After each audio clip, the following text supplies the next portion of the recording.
Recevoir le Christ, et ça c'est un point très important, signifie que tu as reçu quelque chose de spécial que la plupart des hommes n'ont pas. Quoi?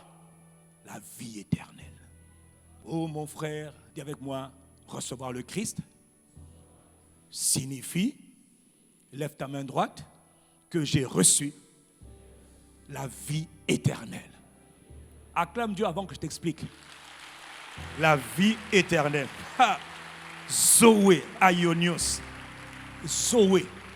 La vie. Mon frère, Saint-Esprit, aide-moi à en parler. Et aide cet homme et cette femme à comprendre. La vie éternelle. La vie éternelle est capitale. La vie éternelle, du grec Zoé, Aionios, qu'on appelle encore la vie de Dieu. Je m'empresse de te dire que la vie éternelle n'est pas ce qu'on croit que la vie que les hommes vont recevoir quand ils vont mourir, quand ils vont aller au paradis. Je suis venu pour t'expliquer que c'est faux, que ce n'est pas conforme à l'écriture. Avant toute chose, je viens d'abord t'expliquer que Dieu veut que tu saches que tu as la vie éternelle, que tu as la vie de Dieu, que tu as la semence de Dieu, que tu as la nature même de Dieu. Tu ne l'auras pas. Si tu as reçu le Christ, tu l'as déjà en toi, la vie éternelle. Dans Jean 3, verset 16, tu connais le passage. Dieu a tellement aimé les hommes, la race humaine, qu'il a sacrifié, qu'il a offert son propre Fils, afin que quiconque croit dans le Fils ne soit pas perdu, mais qu'il ait, qu'il possède, en grec c'est écho, qu'il possède, qu'il ait maintenant la vie éternelle. Dis Amen. Maintenant au verset 36 du même passage de Jean 3, il dit, celui qui croit au Fils, il parle du Christ, à la vie. Celui qui ne croit pas au Fils ne verra point la vie éternelle, mais il verra la colère de Dieu demeurer sur lui. Celui qui croit au Fils, le Christ Jésus, c'est simple, à la vie éternelle. Pas celui qui croit en la religion, jamais. Celui qui croit au Fils et au Fils seul. C'est lui le fondement. C'est lui qui a tout créé. C'est lui par qui tout a été créé. C'est lui le sauveur de tous les hommes. Il n'y a pas deux, il y en a un seul sauveur. Dis Amen et je continue. Jean 5, verset 24. Je suis en train d'insister sur le fait que Dieu veut que tu saches, ou encore que tu sois conscient qu'il t'a fait don un des plus grands trésors, ou même j'ai envie de dire le plus grand trésor. C'est le trésor de la vie éternelle. Jean 5, verset 24. En vérité, je vous le dis, celui qui écoute ma parole et qui croit en celui qui m'a envoyé, a, pas aura, a. Celui qui écoute ma parole et qui croit, tu écoutes la parole et tu crois. Dès que tu écoutes et que tu crois, tu écoutes la parole et que tu crois, tu possèdes. Le mot a, c'est écho. Tu possèdes. Pas que tu posséderas, c'est faux. Tu possèdes maintenant. Maintenant. Dis avec moi, maintenant. Tu possèdes quoi? La vie éternelle. Et tu ne vois pas en jugement, non. C'est-à-dire que tu ne seras pas condamné, non. Parce que tous les hommes seront jugés. Certains seront innocentés, d'autres seront condamnés pour la perdition éternelle. Mais il y a une race d'hommes sur la terre qui doivent faire le choix maintenant de recevoir un type de vie qu'on appelle la vie de Dieu. Dis Amen et je continue. Donc est-ce que tu comprends que la vie dont on parle, la vie de Dieu, la nature de Dieu, le souffle de Dieu, la respiration de Dieu, tu l'as déjà reçu. Si tu as reçu le Christ, donne un Amen et je continue. Il dit, il est passé de la mort. Oh, donc j'étais mort. Oui, tous les hommes qui n'ont pas la vie éternelle sont morts. Tout homme qui n'a pas la vie éternelle, même quand il vit, il est mort. Mais pourquoi il est mort? Cette vie éternelle est dans ton esprit. Celui qui a reçu le Christ reçoit la vie. Mais celui qui n'a pas encore reçu le Christ n'a pas la vie. Quelqu'un dit Amen et je continue. Jean 6, verset 40. Jésus parle et il dit la volonté de mon Père, c'est que quiconque voit le Fils et croit en lui possède la vie éternelle. Et je le ressusciterai au dernier jour. Il ressuscitera qui au dernier jour? Ceux qui ont reçu la vie Zoé, la vie de Dieu, la vie éternelle. Pas tout le monde, mais ceux qui sur la terre ont reçu la vie éternelle. Est-ce que tu as reçu la vie éternelle? Beaucoup vont dans les assemblées en train de chercher prophétie, miracle. Nous aussi, on aime tout ça là. Mais avant d'aimer ça, on veut d'abord être sûr qu'on a reçu la vie éternelle. Parce que le Christ a souffert. Le Christ a été offert pour que tous les hommes qui croient en lui reçoivent cette vie divine. Quelqu'un qui me comprend dit Amen. Jean 17, verset 1. Je suis en train de te donner plusieurs exemples, puis je vais bientôt atterrir. Après avoir parlé ainsi, Jésus est en train de faire ce qu'on appelle sa dernière prière. Oh, cette prière, c'est une prière très intime que Jésus fait au Père. Oh, la prière avant d'être livré. La prière avant d'être sacrifié. La prière avant la croix, avant l'agonie, avant. Et Jésus dit, il leva les yeux au ciel et il dit, Père, l'heure est venue. Glorifie ton Fils, afin que ton Fils te glorifie. Selon que tu lui as donné pouvoir sur toute créature, sur toute chair, afin qu'il accorde, afin qu'il offre, afin qu'il donne la vie éternelle à tout ce que tu lui as donné. Il va partir, il est en train de partir. Il dit, Père, glorifie ton Fils, afin que ton Fils te glorifie. Waouh! Selon que tu as donné à ton Fils le pouvoir de donner à tous les hommes que toi tu as choisi la vie éternelle. Mais la vie éternelle vient par une personne. Vous blaguez. Vous voulez mettre Jésus à côté. Vous voulez faire votre vie sans le Christ, alors qu'il est le centre de tout. Tout, de Genèse jusqu'à Apocalypse, ne révèle qu'une seule personne, le Christ, Jésus. Personne d'autre. Je sais, toi tu crois aux ancêtres, c'est ton problème. Voilà pourquoi tu auras toujours des problèmes. Et ça ne s'arrêtera pas. Une seule personne concentre l'attention de l'univers sur la terre. Elle s'appelle le Christ. Avant qu'il ne vienne, on ne parlait que de lui. Abraham l'a vu et il s'est réjoui.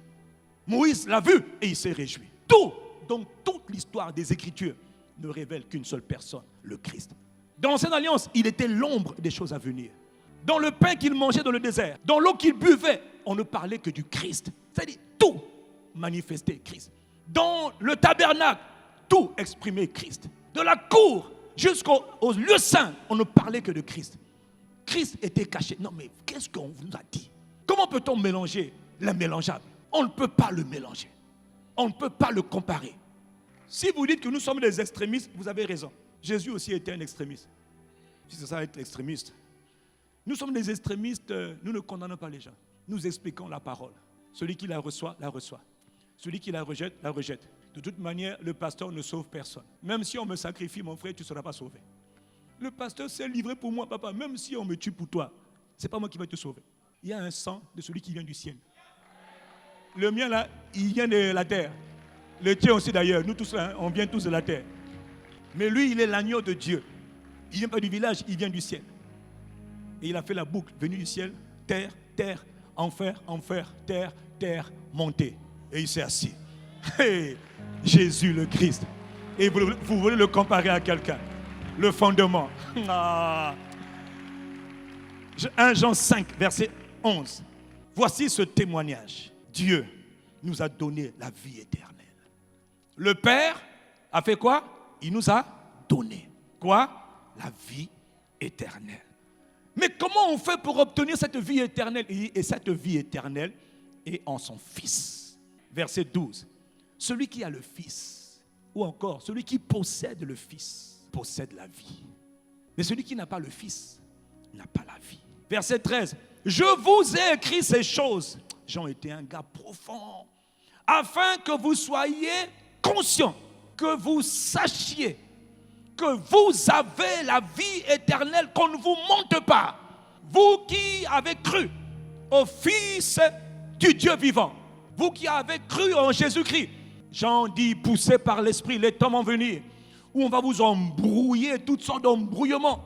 Mais je vous annonce, moi l'apôtre Jean, moi qui est le disciple qu'on appelle le disciple bien-aimé, l'apôtre de l'amour, moi qui touchais le cœur de Dieu, moi qui connaissais les battements du cœur du Messie, je vous écris afin que vous sachiez que vous n'aurez pas la vie éternelle. Non, vous avez la vie éternelle. Vous qui croyez au nom du Fils de Dieu, vous qui vous attachez à lui seul, vous qui mettez votre espoir, votre confiance, votre espérance en Jésus le Christ, vous n'en aurez pas. Vous avez déjà sa vie à l'intérieur de vous.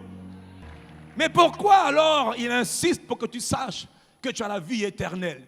1. La vie du diable est vouée à la disparition. Satan périra. Les démons périront. Ils périront, ils connaissent leur destination finale. C'est le lac de feu. Il y a un lac qu'on appelle le lac de feu, qui ne se teint point.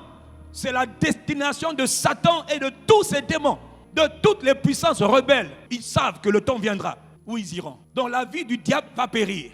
Mais il y a une autre vie aussi que nous avons tous reçue. On l'appelle la vie adamique. Nous sommes tous ici humains. Et tous les hommes viennent de Adam.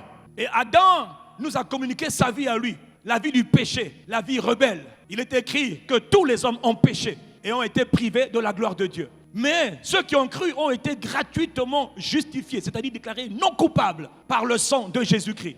Donc sur la terre, quand tu nais de ton père et de ta mère, qui lui aussi naît de son père et de sa mère, qui naît de son père et de sa mère, qui naît de son père et de sa mère, jusqu'on va arriver à Adam. Tous les hommes sont nés de Adam.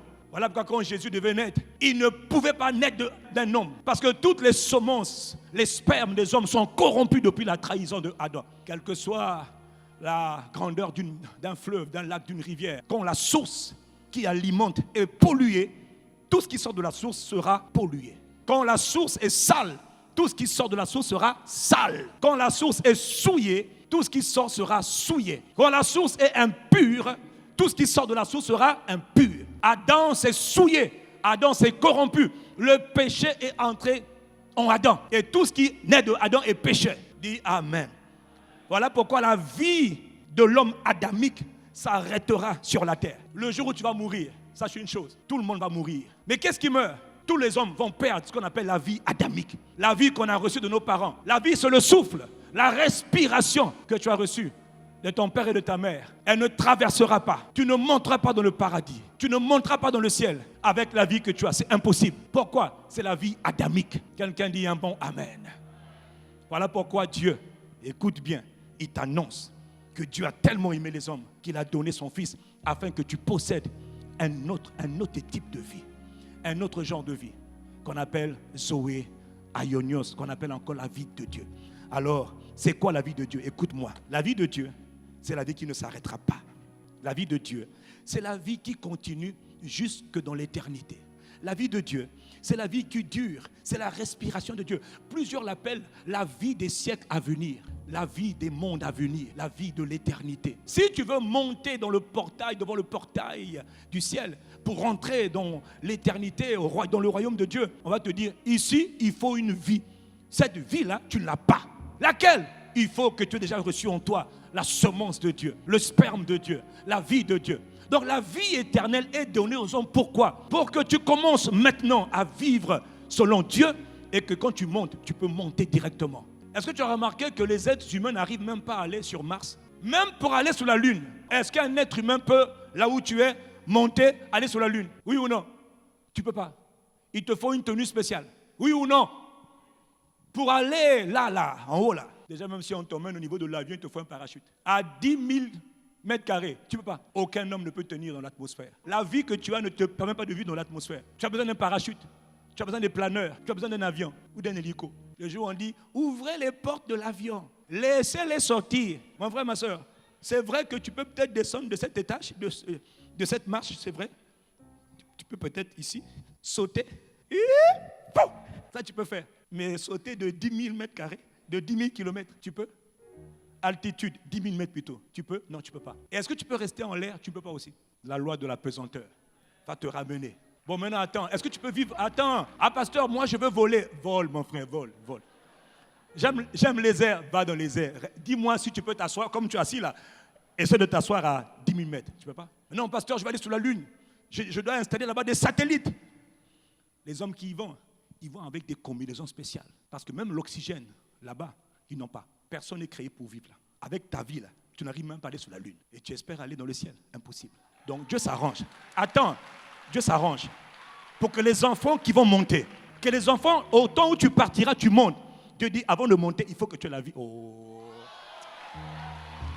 Mon frère, écoutez-moi.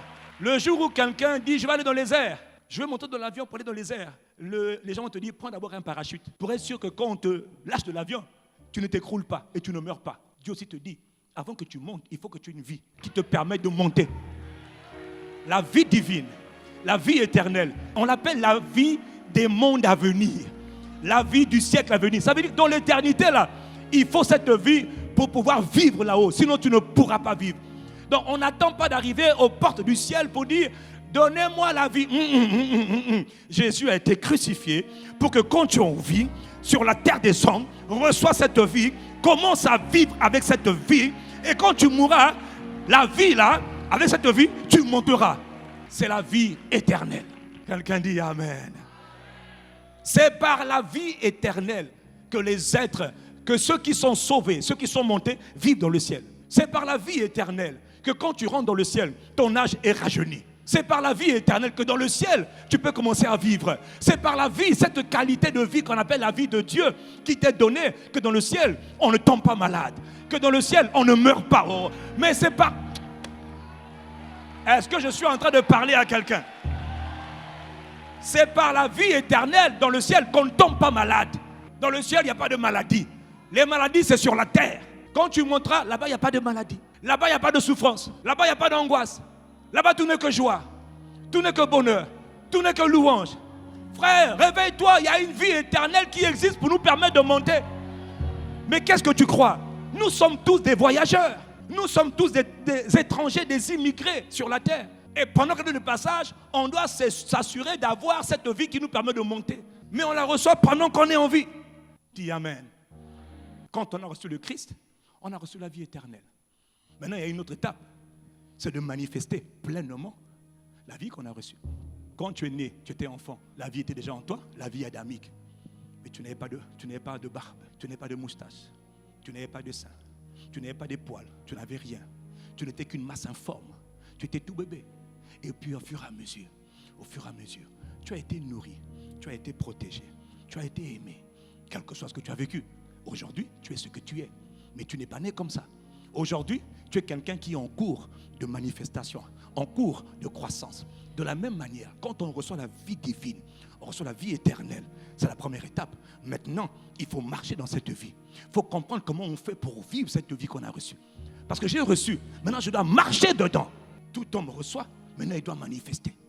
Et lorsque la vie éternelle que j'ai reçue commence à s'exprimer dans son plein potentiel, alors là, je vais te dire une chose. Regarde les Écritures. Veux-tu voir un homme qui a manifesté cette vie divine jusqu'à son plein potentiel? Regarde un homme, Yandi Moussi, himself, lui seul, le modèle original. On l'appelle Jésus le Christ. Ah! Il a manifesté.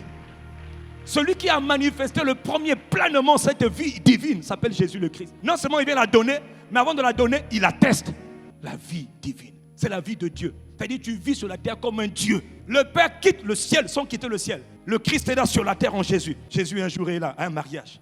On lui dit, ils n'ont plus de vin. Il dit, ouais, et alors, qu'est-ce que vous voulez me faire faire? Comment vous savez que moi je peux changer, je peux créer le vin ici là? La maman dit, petit, j'ai écouté les prophéties qu'on a dit à ton sujet. Moi, Noyo, l'enfant là, c'est un enfant bizarre. Il n'est pas comme tout le monde. Il dit, ok femme, mon heure n'est pas encore venue. Il dit, mais bon, comme je suis là, et je vois qu'il n'y a plus de vin. Il dit, prenez de l'eau. Écoutez. Lui, il a appris à manifester cette vie divine. Il est la vie éternelle et il donne la vie éternelle à toi et à moi. Mais lui, il est le maître des maîtres. Il est l'expert des experts. Il est le démonstrateur de la vie divine. Écoute, mon frère, écoute. Dans Jean 2, il leur dit, puisez de l'eau. Il n'a pas prié. Non, frère, toi et moi, on a du travail. Il n'a pas prié. Il est la vie. Il donne la vie. Il a travaillé tellement cette vie divine qu'il est. Il dit, puisez de l'eau et emmenez-la chez l'ordonnateur. Il dit, comment ça on puise de l'eau? Toi, tu es sérieux? La maman dit, petit, faites ce qu'il vous dit. Prenez l'eau, emmenez seulement.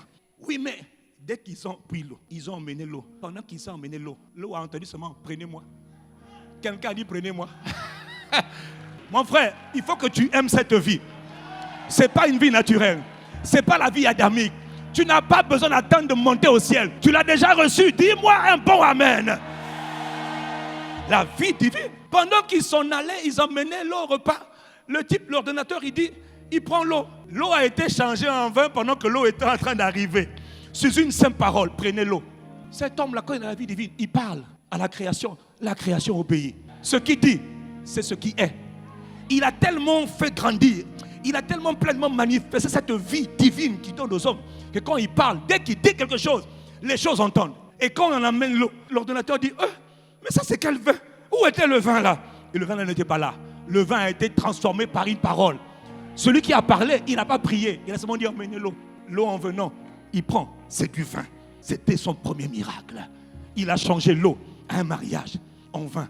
Les gens disent waouh, ils ont cru en lui. Ils ont dit le type là, il n'est pas normal. C'est normal. Il transporte jusqu'à la pleine manifestation une vie qu'on appelle la vie de Dieu. Ce n'est pas la vie après la mort. Elle commence sur la terre. Il est venu nous démontrer. Oh, vous ne voulez pas m'écouter? Vous ne voulez pas m'écouter? Frère, nous avons un genre de vie que personne n'a, que personne n'avait eu. Satan ne veut pas que tu comprennes ce message. Parce que si tu comprends et que tu prends ça à cœur, tu dis je veux travailler, marcher dans le Christ, vivre dans le Christ, connaître le Christ, manifester ce qu'il m'a donné. Tu l'as déjà, la vie éternelle. Comment quelqu'un peut parler aux circonstances? Un jour, Pierre a péché toute la nuit. Il n'a rien trouvé. Pierre est fatigué. Jésus lui dit, Pierre, tu n'as rien touché. Il dit, non, je n'ai rien. Il dit, jette ton filet. Il n'a pas prié. Il dit, Père, au nom de Jésus, envoie. Il n'a pas prié. Il dit, Père, jette ton filet. Il dit, mais j'ai déjà toute la nuit. J'ai dit, jette le filet. La vie divine. Il est dans une conscience que quand il a dit quelque chose, il y a un niveau où j'ai compris qu'on ne prie plus. On parle seulement. Oh. Il y a une dimension où, dans le fondement que Dieu veut restaurer en nous, que Dieu nous aide. Que Dieu nous aide à tellement transformer nos fondements que quand tu vas vivre dans la conscience du Christ, que quand tu parles, ce que tu as dit, c'est ce qui est. Il dit, jette ton filet. Il n'a pas dit poisson, venez. Mais quand il a dit jette le filet, les poissons ont déjà compris que on va nous pêcher. On va nous pêcher aujourd'hui. Et les poissons sont venus. Ils ont dit, garde à vous. Pierre dit, comment, tu n'as pas prié? Comment les poissons sont venus? Il y a comme une intimité entre celui qui a la vie divine et toute la création. C'est pourquoi? Parce que la vie de Dieu est en lui. Et c'est Dieu qui a créé. Et toute la création écoute le son de la voix de Dieu. Même les nuages, le soleil, la lune, les étoiles entendent le son de la voix de Yahweh. N'oublie pas que tout ce qui existe, existe avec un son. Les arbres émettent des sons. Le soleil a des oreilles. Les arbres ont des oreilles. Les eaux ont des oreilles. Les collines ont des oreilles. Les montagnes ont des oreilles. Tout a des oreilles. Tout a été créé pour entendre le son de la voix de Yahweh. Tout entend le son de la voix de Dieu. Quelqu'un dit Amen. Vous blaguez avec la vie éternelle. Nous avons. Je vous ai écrit pour que vous sachiez que vous avez la vie éternelle.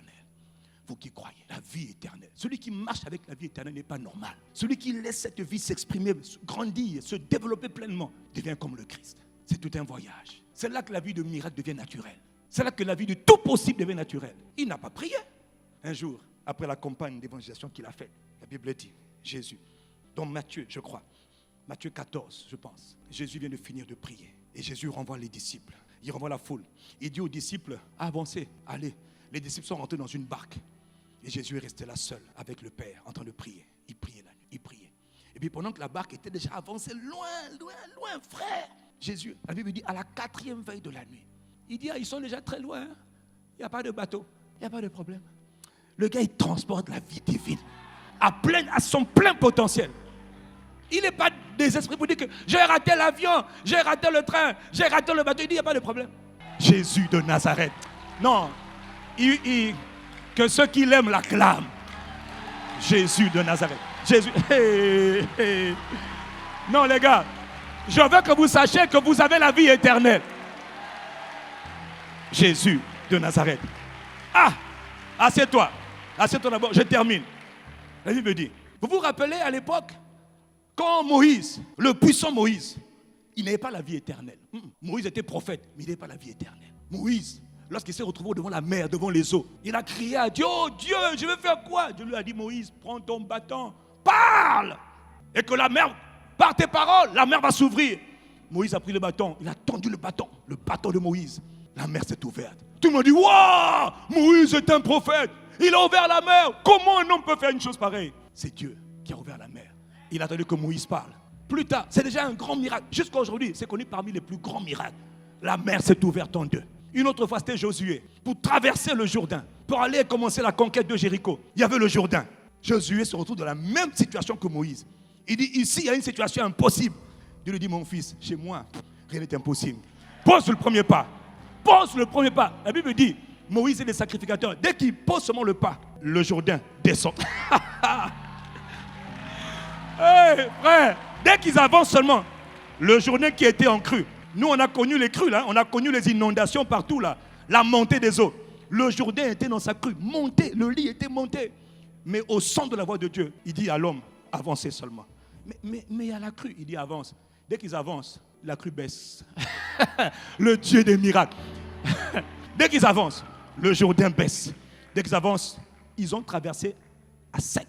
Le même miracle que Dieu a fait avec Moïse, il a fait avec Josué. Mais mon frère, ça on peut comprendre. Mais lui là, celui qui a la vie éternelle, à la 4e veille de la nuit, au lieu de demander que l'eau s'ouvre, il dit il n'y a pas de problème. Attends, bon là, il marche sur les eaux. Il marche sur les eaux. On dirait Robocop. Il marche. L'eau est haute. Le gars il marche. Il dit hey! Pierre a dit c'est qui? Lui c'est qui? C'est un fantôme. C'est un fantôme. Il dit non. Moi je vis avec une autre vie. Vous n'avez pas encore. Moi j'ai une autre vie. La vie de Dieu. Quand elle vient en moi et qu'elle atteint son plein potentiel, je fais comme Dieu. Je n'ai pas besoin que la mer s'ouvre pour marcher à sec. Je marche sur les eaux. Waouh! Je veux que vous sachiez, vous n'aurez pas, vous avez la vie éternelle qui était en Jésus. Mais enfin, frère, comme disait le PP la semaine dernière, on n'a pas à envier les Batman, les Superman, les Capitaines Américains, les Flash, tous les noms des super-héros. Nous avons reçu une vie, la vie de Dieu, qu'on appelle la vie éternelle, la vie du monde à venir, qui nous rend capables de vivre. Mais frère, attends, le jour où Jésus est ressuscité, il donne ses dernières instructions à ses apôtres. Dans Acte 1, verset 8, il leur dit, moi je m'en vais, je vous laisse sur la terre. Les petits, vous allez recevoir le Saint-Esprit et sa puissance. Et vous serez mes témoins au Congo, mes témoins dans le monde entier. Montrez-leur que moi je vous ai donné ma vie. Annoncez ma parole. Faites des miracles. Guérissez les malades. Voilà pourquoi guérir les malades c'est rien. Chasser les démons c'est rien. Opérer des miracles c'est normal. Nous avons une vie surnaturelle. La vie de Dieu elle est en toi. Mais il ne s'arrête pas là. La Bible dit, le verset d'après, pendant qu'il leur parlait, frère, toi tu cherches Capitaine America, tu cherches les parachutes. Verset 9, il dit pendant qu'il leur parlait, il a commencé à léviter. Ça veut dire, frère, sans parachute, sans aile, il est monté. Jésus, il monte. Il regarde, on dirait un hélicoptère, mais c'est un homme. On dirait un avion, mais c'est un homme. On dirait une fusée. La fusée au moins, lui il monte comme la fusée.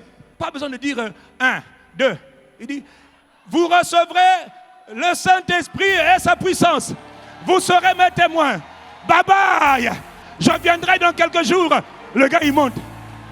Il fut élevé. Ça veut dire qu'il a lévité. Il a monté. Il monte lui-même. Je ne peux même pas imiter. Je n'ai pas encore ce niveau-là. Si je le fais, vous allez dire que le pasteur est un sorcier. On se connaît ici.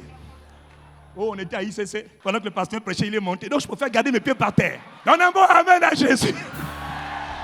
Pendant qu'il le regardait, dis avec moi, ah, Seigneur, merci pour la vie éternelle. Acclame Dieu, acclame ton Dieu. Acclame-le, apprécie-le. La vie divine. La vie divine. Non, là, il faut que tu l'acclames. Hein. Acclame-le avec la vie qu'il t'a donnée. Dieu nous a donné la vie. Cette vie, elle est dans le Fils. Celui qui a le Fils. Je veux cette vie. Mama Nangai. Masabrakata rata. Emande brato sata. La vie éternelle. Il fut élevé. Il monta, on dirait une fusée, mais ce n'est pas une fusée. On dirait un hélico, mais ce n'est pas un hélico. C'est un homme, le Fils de l'homme. Il est monté. Et là, jusqu'à ce que la nuée il disparaisse. Imagine la scène. Imagine les gars qui étaient là. Il dit, le gars là, On aura tout vu, mais alors là, Pierre, tu vois ça? Je ne comprends pas. Comment il fait? Il n'a pas de batterie. Il n'y a pas d'énergie solaire. Il y a la vie divine. Waouh! Comment un homme peut faire une chose pareille? Seul un homme qui a une vie qu'on appelle la vie de Dieu. Elle est en toi. Si tu as reçu Jésus, si tu apprends juste à la développer, nous tous là, Dieu nous attend dans la pleine manifestation. Jésus a dit, celui qui croira en moi fera les œuvres que j'ai faites. Celui qui croira en moi fera comme moi. C'est toute une histoire. C'est tout un voyage. C'est tout un processus. Mais la bonne nouvelle, au moins je l'ai. Acclame Dieu qui te l'a donné. La vie divine.